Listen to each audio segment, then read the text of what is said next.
আসসালামু আলাইকুম ওয়া রাহমাতুল্লাহি ওয়া বারাকাতুহু। সবাই কেমন আছেন? আজকে আমি কিছু কথা বলবো স্বামী স্ত্রীকে নিয়ে। পৃথিবীতে সবথেকে জঘন্য ভাষায় কথাবার্তা হয় স্বামী স্ত্রীর মধ্যে, এবং সবথেকে সুন্দর ভাষায় কথাবার্তা হয় সেই স্বামী স্ত্রীর মধ্যে।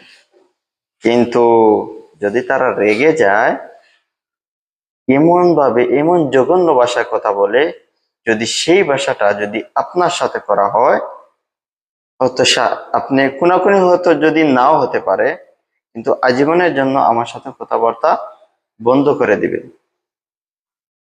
কিন্তু আরেকটা দিক আছে, যদি তারা রেগে রেগে গিয়ে শান্ত হয়ে যায়, তখন কিন্তু তাদের মধ্যে যে একটা মধুর সম্পর্ক হয়, সেই সম্পর্কটা আপনি কোথায় পাবেন না।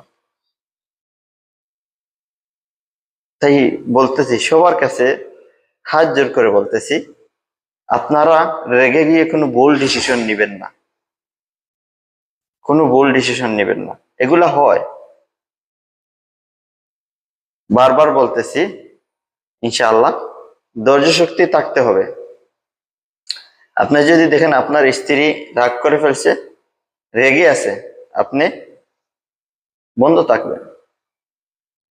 আর আপুদেরকে বলতেছি, যদি দেখেন যে আপনার স্বামী রেগে আছে, তাহলে আপনিও একটু সাইলেন্ট থাকবেন, মুখ বন্ধ রাখবেন। তাতে কি হয় জানেন? তাতে কিন্তু আর কোনো কথা হয় না। যদি আপনারা দুজনেই কথাবার্তা বলেন, কিন্তু এমন ভাবে কথাবার্তা হয়, হয়তো সেই সেই কথাবার্তার কারণে হয়তো আপনাদের সম্পর্ক নষ্ট হয়ে যেতে পারে।